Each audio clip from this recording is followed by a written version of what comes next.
the perspective of those it serves, exploring how student voice, aspiration, and experiences can shape campuses that are more inclusive, engaging, and future ready. So, we are ready to go ahead with the concluding session of our Higher Education Summit, Reshaping the University Through the Student Lens.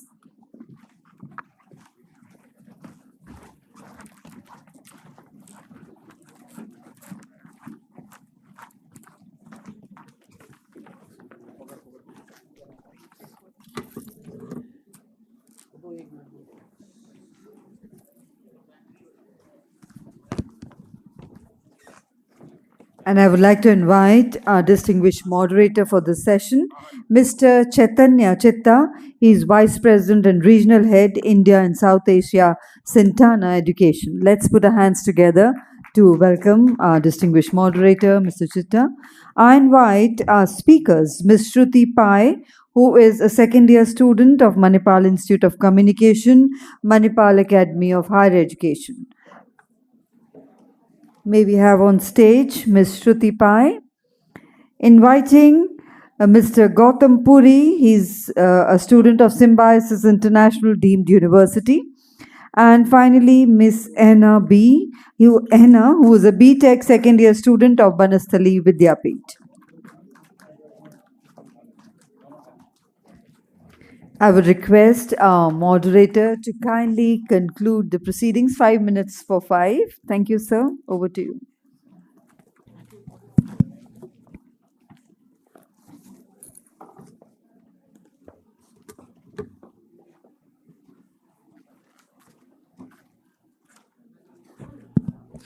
Hello, good evening. So I think I want to start with thanking all of you who stayed back. I think this is an important and a distinct session. I'm glad, firstly, that the FICCI team put this panel together. And I have, as the MC said, this is a panel not with faculty, professors, administrators, but 3 amazing students. So I'm so glad you joined, today. I want to focus on, more to listen from, all of you, and hopefully also take. I see some students also, so I would love to take some questions and thoughts from some of the students as well. So to kick off, I have a few questions for all of you, and then I will talk about some of the, specific themes, if I can. So let me first start with one question. What is one thing that is happening at your universities, your institutions, that you feel really good about, that others can actually take inspiration? You want to start with Shruti? So, first of all, thank you so much, sir, for giving a voice for students like us to discuss about these issues, because I feel, education only works best with, because it is made for the students. So, talking about my university, which is Manipal Academy of Higher Education, we are one of the most sustainable driven and, innovation driven universities. We have also been ranked as the greenest university in India rankings in 2024. So I feel sustainability is something that we really focus on. So to give an example, I have been writing my exams not on pen paper, but I've been writing on e-pads, and that system, changing from a pen paper to e-pad, a very sustainable paperless e-policy was something that I felt was very good about, because as when an institution, when a campus follow sustainability and we're living through it, that quite sets an example for students like us to carry forward projects in sustainability. Even for example, having so whenever we have these discussions at Mahe or any conferences, there are always glass bottles of instead of the paper cups, so we completely avoid plastic as well. So that is something where Mahe excels in sustainability. And yeah, so that is where I would take pride in taking my institution forward. So I think other universities, and they can take this what do we say, key insight, and have their institutions sustainable as well. Great, great answer. I'll go to you now, Gautam. Same question. Thank you so much for having us, sir. My name is Gautam, and I'm a 5th year learner at Symbiosis Law School, Noida. I think one particular aspect that Symbiosis excels in, and I've been to both the campuses here in Noida and Pune, is it couples internationalization along with uh, the kind of discipline one requires once they step into the fraternity, the outside world, as we say. Because most of the times I see universities focus on uh, doing projects and doing learning, which is more cramming focus or which is more theory focused, and not many focus on the skills and the traits that are required for people to excel in their life, which are life skills, we can say, so to say. That is something I think Symbiosis truly excels in, which, and they couple this with internationalization, the fact that we have such a large international student population on our campuses, and we have such huge collaborations with universities abroad. That's the highlight, I think. Great. You know,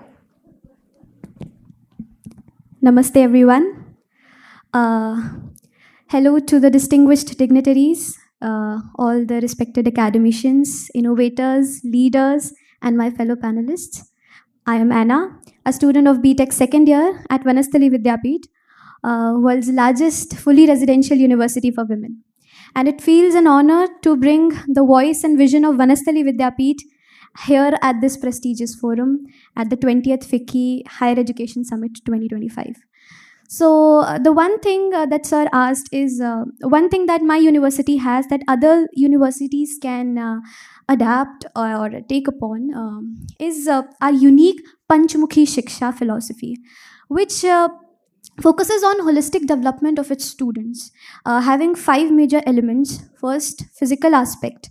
We have coaching in almost more than 29 sports: yoga, rope malkham, and horse riding.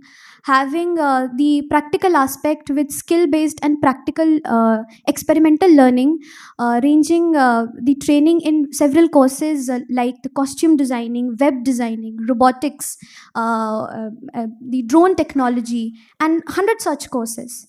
Along with that, aesthetic education, which brings about a change in a student aesthetically, ranging from various courses in music, all kinds of Indian classical dance forms. Along with that, all kinds of vocal and instrumental music, and along with that, excellent intellectual advancement with our rigorous academic program and research programs, and the moral education. All of this lies under the universe of moral education, which is not taught by books or curriculum, but by the teachers who teach us, by the wardens who we live with, and the campus culture. And this one thing is really special about my university, which I'm really proud of and I'm also a part of. great. So hold on to the mic. I'll move to the next question. The flip side of this. What is one thing that you think your university can do better? Based on the general consensus of student community. So, for this, I would like to say I would love to have more Vanasthalis. I would love to have more Vanasthalis because I would like to get out of this restriction of having just one campus. Rather, I would like to I would like to contribute to the development of each state. So, this is just one. Sure, but within the current campus, do you see some opportunities based on but I think if you think it's perfect, that's great answer too. By the way. Yes, thank you. Okay, Gautam. Yes, it's a very interesting question because this is something we constantly look out for in when we are having meetings with the quality improvement cell and other student bodies. I think the advantage Symbiosis has here is that we have campuses across the country. We have in West India, in South India, in North. We have Noida. I think we can engage all these campuses amongst each other more, have more faculty exchanges, student exchanges amongst these campuses, because the kind of experience we have at Symbiosis Law School Noida, being close to Delhi, you cannot have that kind of experience in, say, Hyderabad or Nagpur, because it's You also Delhi. have a campus in Dubai now, so We now have a campus in Dubai as well. So, and yes, of course, that's a great city too. So, engaging the campuses together, I think will bind the university together and will also give a more holistic experience to the students and the faculty members. great. Sir, so I believe my university has like any most of the access, but from a student perspective, like when I say like a student voice, I feel we as students often have the like basically to perform academically the pressure is more, so that kind of overshadows our stress, burnout, anxiety. So although Mahe has great peer mentoring services, emotional like support, like mental health services, but I feel somewhere students they feel often hesitate to like reach out, or due to stigma, let's say fear. So if 24/7 helplines could be implemented, or even just simple methods like they could write helpline numbers on the ID cards, or like peer mentors on the hostel blocks, since I stay in hostels, so it'll be easier for them to reach out, because like universities, they just don't want like we want students obviously to success, like to excel in their careers, but we also want to look their struggles into consideration. I think that is, and that comes like so if we take their struggles into consideration, that is where we as a university will excel inclusively. So yeah. Great answers. I want to change sort of the theme a little bit. What are some of the most favorite tools? Either new ones or old ones. I just want to understand. I think for the audience, what are your favorite digital technology tools that you are using as part of your learning? We'll start with you. For me, it has always been ChatGPT, because, like, obviously, it's a AI tool, and I feel it's like a, what do we say? It's like a necessary evil, So basically, we use the ChatGPT to aid our understanding, but then I feel somewhere that thinking capacity is lacking. But I feel this tool personally for me, I've been using a lot. Even just even when we're not understanding any photo, we just put the photo in the image, upload it, give it a simple prompt, and we have that under our fingertips. So I feel it has made learning very very easy. With we have tools like ChatGPT, Perplexity, Gemini coming into picture, but I feel somewhere that the understanding of critical thinking, analytical thinking is being lost. But I feel it's like a great AI tool just to help aid us, but like not you know Are you using overshadow the it. free version or the paid version? I'm using the free version. Yes. You? You see, anyone who is being trained to be a lawyer after the 2010s has to be fluent in terms of technology, because no one would love to. I'm sure all of us have seen those huge same colored books, same binding books in lawyers' offices. So those were the books in which the case laws are written. I'm sure no one wants to read all of them when you have to deal with the case. I've not read one. So to avoid that, we need to be digitally fluent in terms of using the softwares that we use for researching SCC, Manupatra, and whatnot. Nowadays, I think the most useful tool we found is to integrate AI into these softwares that we already have. So we can. We used to have Boolean searches that you need to put and or in capital letters to search for cases. I think AI has made things much better. Once they have been integrated in it. Perplexity, I think, is much easier and much more reliable for lawyers because we've had bad experiences with ChatGPT. No offense to them, but yes, AI integration into these softwares has been instrumental, at least in the past 2-3 years that I've seen. Right. Anna? Sir, I think my laptop, my laptop has been a very useful tool for me, and moreover, we can say Claude AI that helps me debug my codes that I write. I think I got all three, large language models covered by each of you. That's good. So let me follow up quickly on the sense, both on your own individual thoughts as well as what generally the student community that you are part of feels at your university in terms of the AI usage. Is it encouraged? In terms of, do you see um, that there is openness around it? What's also the sense of the students in terms of, are they really excited about it, or are they scared about it? Are there any reservations? So share some of the thoughts on that front. Okay, so talking about AI, then definitely our institution provides best of the state of art infrastructure in terms of artificial intelligence. Very humbly quoting that very before itself we had very finest center for artificial intelligence, and one such example I would like to quote, wherein student participation was so much into AI, into technology, into coding. One such I was a part of the internal Smart India Hackathon, which was recently organized by the Center for Artificial Intelligence at our campus. And definitely, students are encouraged to use technologies and bring about a change in development of our country or nation building. Okay. So essentially positive in the right direction. Good. Gautam? Yes, I think because we study different kinds of courses and different kinds of we have different kind of experiences dealing with AI and how even the fraternity or the industry looks at it. In my fraternity, the legal fraternity, AI still remains. I wouldn't go ahead to call it a taboo subject, but it still remains something which most people look down upon. I would say sadly so. Um, I th- I think even Shruti said that it is a necessary evil. I would say it's a friend that we don't know enough about. We should get to know more about AI, and we do try and do that in the university campus as well. We've introduced a few courses on AI. For example, when I joined the university, we only used to study legal databases. When I was in my first and second year, now my juniors in first and second year are also studying AI. So that's become more conspicuous nowadays. It's more visible. But I think somewhere still in the academic arena, it remains something that remains a taboo. They still don't want to use AI as much. But I think that will be a catastrophic mistake. We should try and understand AI more and train students how to use it better. Why should we have the students make their entire projects out of AI? In fact, we can train them to use the AI as a research assistant to further improve the quality of the research. That would be, I think, a much better approach. Great. A friend that we don't know enough, and also a friend that keeps evolving, right? I mean, yeah, it's changing so quickly.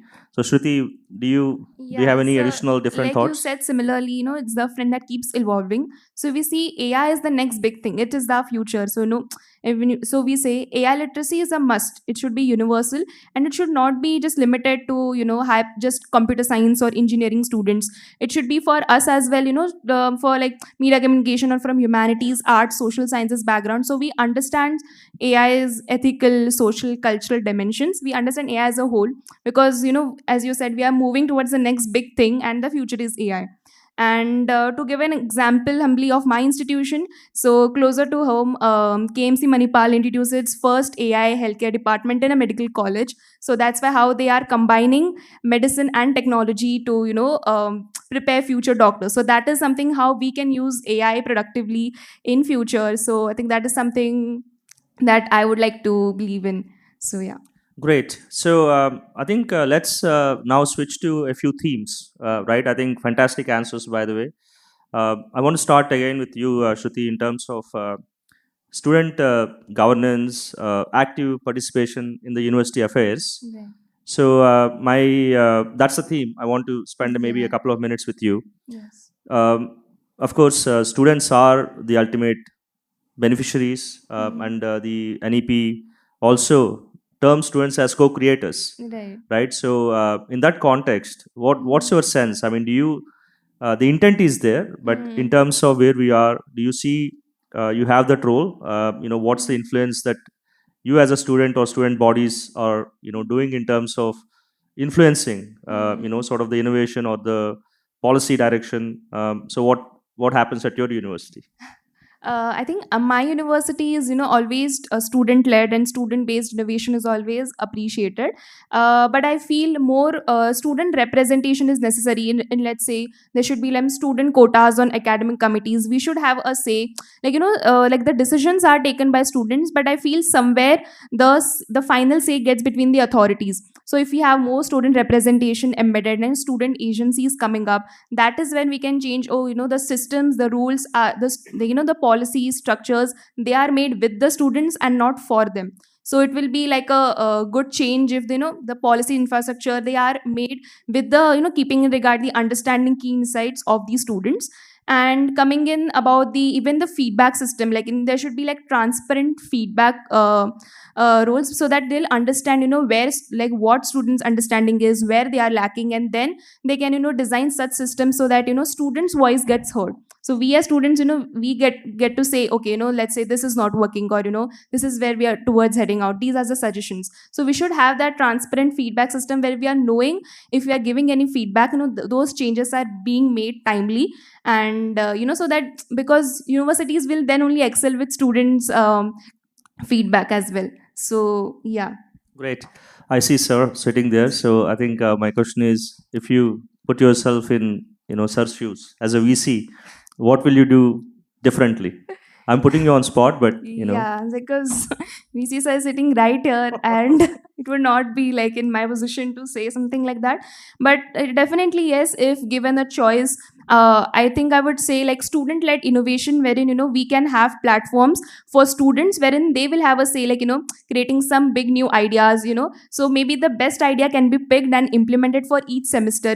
Again backed with the institution credibility.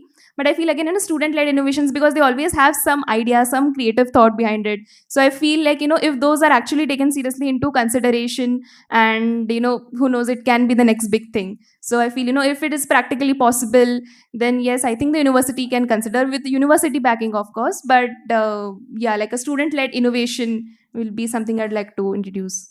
great. So Gautam, I want to talk about the theme of continuous sort of learning, the academic growth, employability. What is the sense that you get from your university, in the sense of preparing you for the long term success of your career? In the sense, it's not just getting the immediate degree and getting the first job once you graduate, but in terms of continuous learning and preparing you for sort of a longer term future.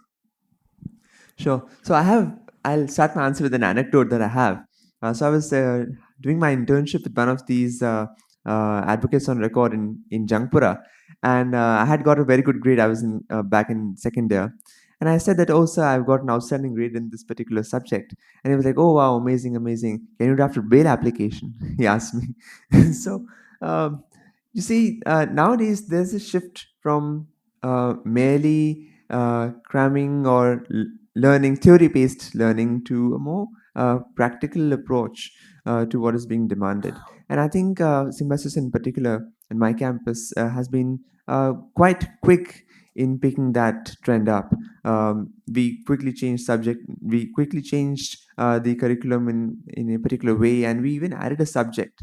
So we study criminal law, criminal procedure, and we also study another subject called criminal law practice. So while you'll study the theory in that the first subject, you'll study how to implement that kind of theory into the practice. So that's very important. And of course, when you come to university, there's a difference between universities and other edtech platforms or coaching centers. Universities are not service providers, and we are not consumers, least of all. We are co-creators there. University, the interaction that you have with your peers, your faculty members, the class discussions, they add so much into the transferable skills that you have, because at the end of the day, you are not going to mug up a book and recite it to someone. You need to have that kind of presence of mind and the skill set to implement that kind of knowledge to it. So that kind of transferable skills in terms of the student-led initiatives, drama, music, etc., even globalization, internationalization that we have, that's very important. And those are the skill set that will really take you a long way, much beyond the first job. I think one should not aim at the first job, anyways, in the university. They should have a much more macro vision in terms of what we are learning. Right. So, staying on the same topic, there is obviously a lot of push and focused efforts around integrating industry, in terms of making obviously the education more competency based and more outcome oriented.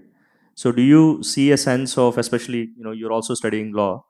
So, I think it's not just in particular to one domain, but how do you see, let's take the example of internships. Yes. So, are you happy with not just your university? I'm sort of putting this at a broader question.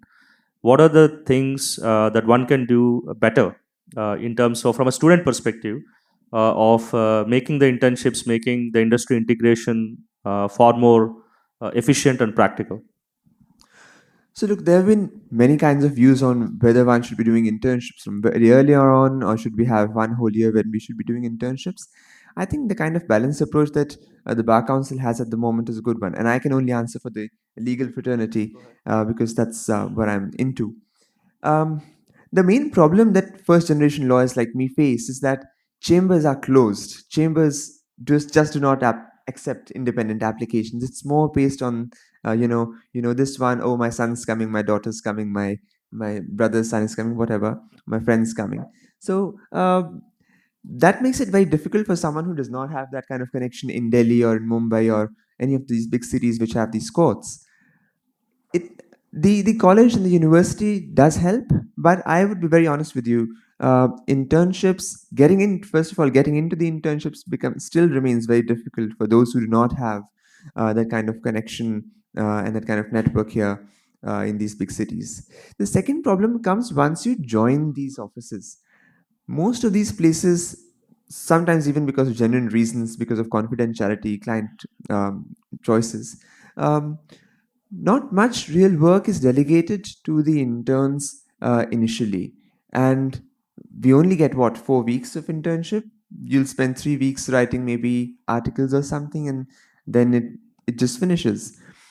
I think it is important even for offices to approach chambers to adopt an approach um, which is combining both learning along with getting the work done. Once you get the intern into your office, and you need to make them part of the work that you're doing, because unless you do so, articles anyone can write, So even you're in a saying home. there is a bigger opportunity for structuring these programs in a Yes, better way to make them more certainly. successful from a student perspective.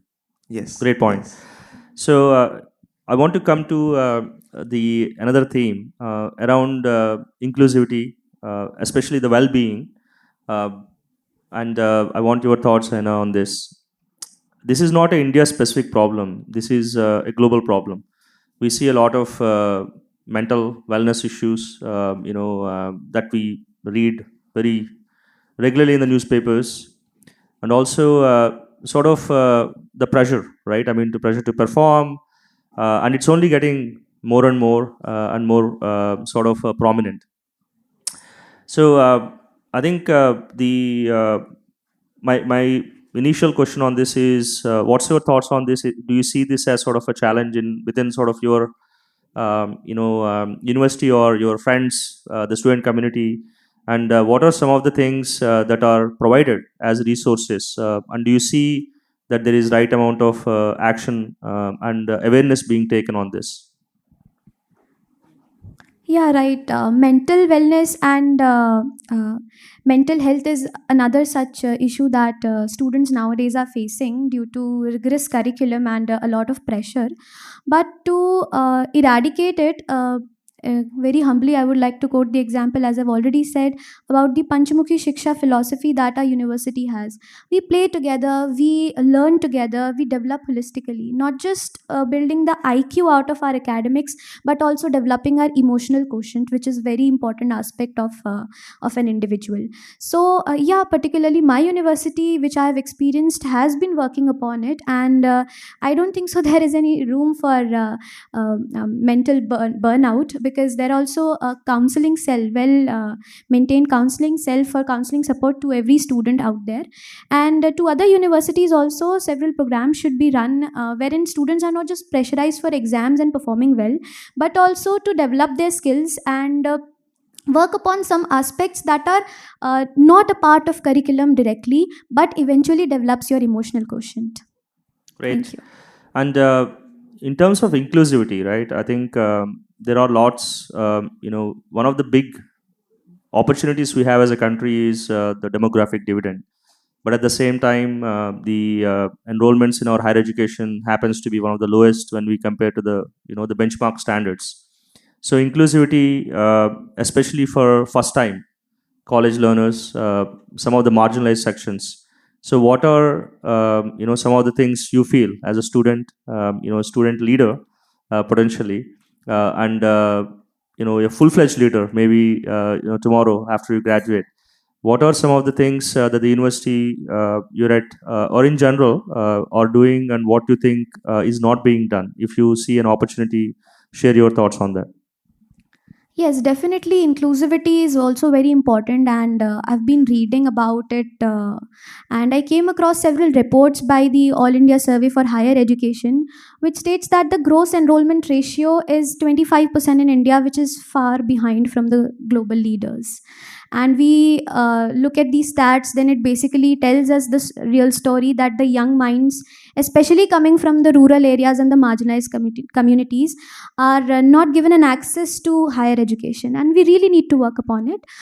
If we look at the statistics given by PIB, then the GER, which I was talking about, the gross enrollment ratio, is only 17% for scheduled tribes and scheduled castes, whether it is very while it is very high for the general category. So we really need to work upon it, and as you've said, if we as student representatives grow, and in the coming future we should definitely be working upon it, and not just in future, we should be working upon it in the present. There should be several bridge course programs should be made sure for these marginalized communities, so that they can come up and join our institutions. Several economic help and emotional help should be given to these marginalized community people, so that they can feel inclusive.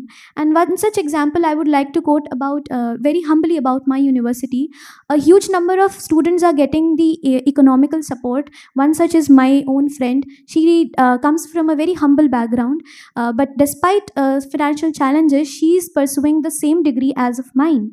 The entire economical aspect is taken care of, and the emotional part is also taken care of. Our wardens are very helpful. They do not feel anyone let down, that so and so people belong from so and so community. So inclusivity is a very important aspect that every university should take care of, and definitely our India can become even more successful if every student out there gets an access to education and equity.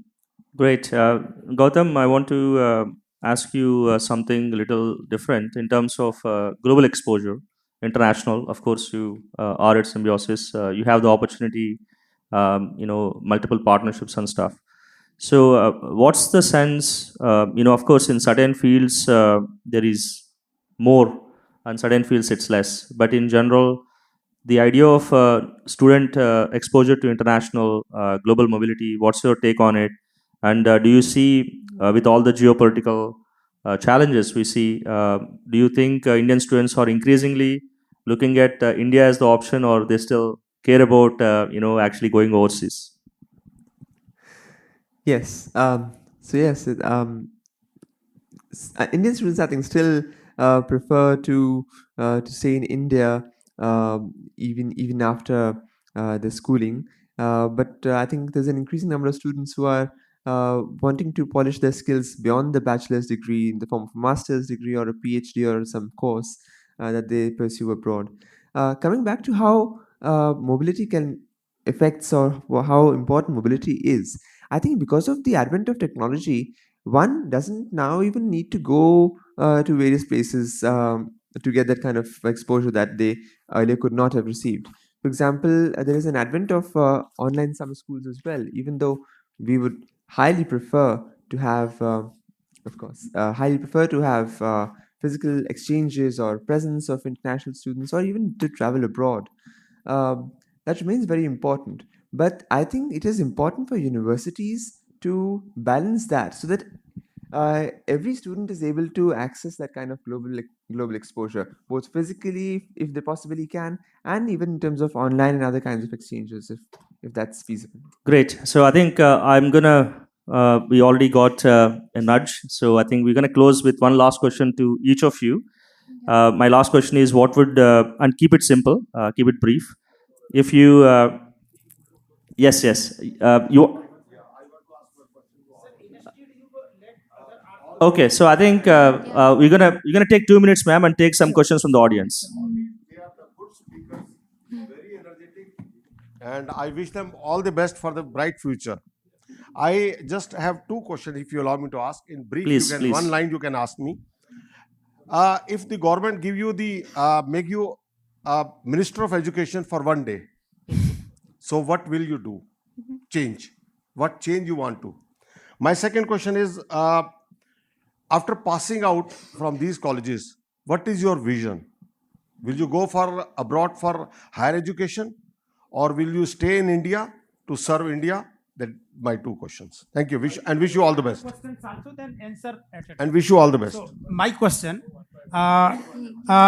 the students only. I think let's go one by one. And whoever actually wants to answer, let's try to give three questions. So I think who wants to? You want to go, Shruti? To the earlier question? Yeah. So if I was made the Minister of Education, which is like a big post. You're getting I two would- jobs in the same day. So. Yeah, that's like a big thing. But I would like to say, if I'm getting, so one change I would like to bring is focus on practical, experiential based learning, because I think that is even research shows that in the Indian higher education system it focuses on theoretical and rote memorization. That is kind of very sad. So I would like more focuses on experiential, practical based education. And what was the second question? Something. Would you stay in India or would you move abroad?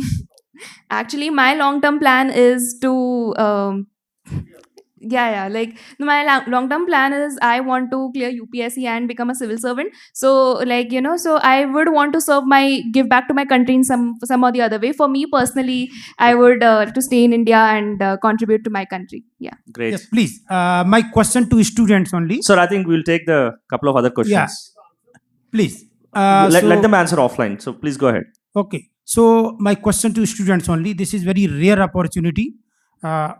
How is your esteemed university different than other universities in terms of cutting edge teaching techniques, entrepreneurial mindset, and employability of fresh students? Let them answer this. I think they've Gautam. already spoken a lot about the universities. So they've maybe already- entrepreneurship, I think, is something that has Yeah. maybe you. So, cutting edge technologies, teaching abilities. Yes, we have world class teachers. Almost all the faculty members that we have are PhD holders, and those who are not, they are pursuing. And if I talk about the entrepreneurship, then we have a well dedicated Atal Incubation Center by the Niti Aayog, which develops entrepreneurial culture in our university, and also it aids the startups. Especially women-led startups. We have given so many women-led startups recently. And coming to the third, which is employability to the freshmen, definitely it makes each of its student employable. Talking about Vanasthali Vidyapeeth, humbly, because it has almost all the skill centers that are required. We have one such best program by Bajaj Engineering skill training, which also provides diploma courses for other university students to also have distance learning program, so that they can have the right set of skills, maybe any field of engineering particularly, and not just engineering. Every faculty has its skill centers, so that the students can actually become employable. Great. We'll take one last question, sir. You. Thank you. I'd like to say that the youth of today is so much concerned about money, position, power, and those kind of a thing, but not that much in meaning in life. They are sometimes too much busy in being restless all the time. What WhatsApp message and how many like and like that. But what actually who you are, what are the possibilities in your life, living in abhav and prabhav, but not in swabhav and swadharma. So in that way, what do you think? And Ahna ji, you mentioned very much about Panchmukhi Shiksha, but don't you think that you are training only the girls? And when you go to the real world, you also need to deal with the boys. So is it really a Panchmukhi Shiksha? So I can ask even more questions, but I would like to have these things, that money and meaning thing, and not only mainly the youth are driven by abhav and prabhav, and that is never ending. You get one Audi, now you need BMW, and all the time a sense of emptiness there. So that thing, and second about the Panchmukhi Shiksha. Thank you. I think the Panchmukhi Shiksha, maybe you could answer sort of one-to-one, but the first part of it, Gautam, you want to take it? In terms of the youth being distracted, is the youth in the right direction? I think, of course, distractions are there in every generation. I think back then people used to call CDs and DVDs to be distractions. Now it's AI, YouTube, and Instagram for us. I think every generation will have its set of own distractions. It's how we deal with it. I think it's important for our students to engage not just in our coursework, but things like in drama, sports, music. These really help in you to gather your own thoughts, because eventually life is not just about the classroom. You need to live the life. You need to you have responsibilities towards your family, towards your society, towards your profession. Those things can only be done once you learn the art of balancing things. Distractions will always be there, and so I think these things will be much more useful. And just to answer the last part of it, about how we contribute back to society, personally, I'm being a lawyer and I want to do litigation and argue in courts. I think as lawyers personally will have many opportunities where we can earn a lot of money and contribute to the society. But I think it's a personal balance that each of those lawyers tries to maintain, where we contribute to the society as well, while of course getting enough for our families. Great. We will close on that note. Contribute to the Thank society. you. Stay back. Do more for the country. You've been great ambassadors for your universities, and more importantly, you're very articulate. I'm proud to have you as panelists. Give them a big round of applause. I think, and thank you for the opportunity. The only Thank you. request I have, Rajesh and FICCI team, you should try to arrange this on the first day, maybe the first half. Thank you very much. We want to give a congratulation to the faculty, and these are the models. Thank Great. you. Thank you very much Yes, indeed. absolutely. A Thank round you. of applause, ladies and gentlemen, for all our wonderful students. And as I invite them to come forward and for a group photograph. And now, ladies and gentlemen, to close the proceedings of this wonderful summit that we had, the 20th FICCI Summit on Higher Education, may I invite on stage Lieutenant General Dr. M.D. Venkatesh, Co-Chair FICCI Higher Education Committee and Vice Chancellor Manipal Academy of Higher Education, to kindly propose the vote of thanks and the closing remarks. Also inviting Dr. Rajesh Pankaj to come up on the stage, along with Lieutenant General Venkatesh.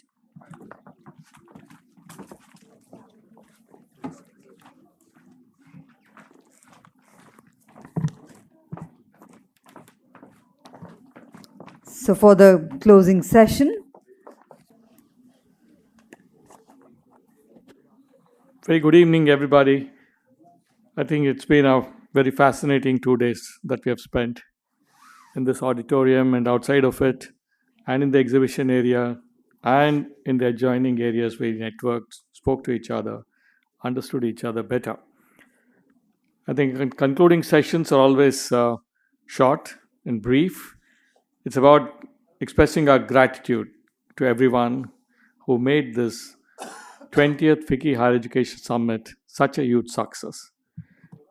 It's been a few years from now when we have seen such a big attendance, not necessarily about university delegations, students, researchers, administrators, foreign universities and their representatives, making this event truly a global event. At the outset, let me congratulate the FICCI Higher Education Summit organizers, led by Rajesh, Dr.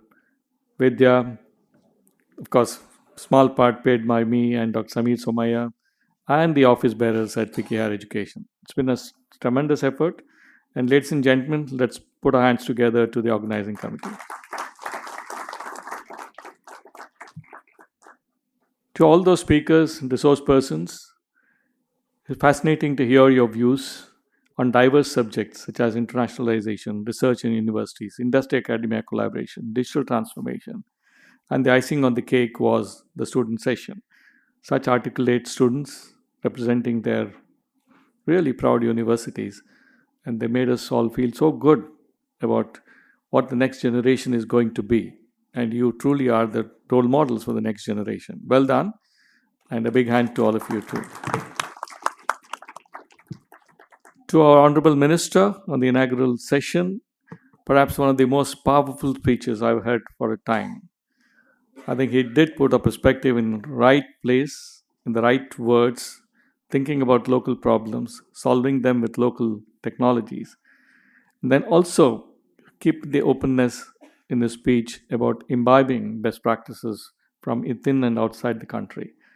He has really made a huge difference, and we thank our Honorable Minister, Sri Nitin Gadkari ji, for an extremely inspiring speech that he gave at the inaugural session. To all other governmental leaders and regulators who came and spoke about the various initiatives that the Government of India is taking with regard to driving higher education and research in the country towards making India Viksit Bharat by 2047. Vision is in a very grand scale. Many of us may not be there to see the Viksit Bharat, but I am sure a large proportion of us who are present here today, the big student contingent, the onus is on you all to make this happen. So, with that positive note, let me thank the entire student contingents who came from various parts of the city and outside for making this conference so inclusive. Because higher education is, after all, for you all to become better citizens and better ambassadors and to make your country proud. To our international collaborators, all the universities who came in from far and wide, from across the globe, we are truly grateful to you for the interest you have shown in co-developing Indian higher education ecosystem. This is your thought, and we shaking hands with you and moving forward is only going to make this world a better place to live. Ladies and gentlemen, let's put our hands together to all the international delegations. To our partners, to the exhibitors, to our sponsors, and all those people who have made this conference such a big success, I heartfelt gratitude to all of you. At the end of it, it's been a fabulous 2 days. I think many learnings, many new thoughts, many new vision for future. We're going to take it forward. Many of the suggestions that came by, FICCI has taken note of, and we'll come back to you and give you a report the next year when we meet again as to the action taken regarding the many learnings that we have had during the last 2 days. I would end here once again. Thank you very much, everyone, for making this event such a great success. I would request Dr. Rajesh Pankaj to share his thoughts before we conclude this session.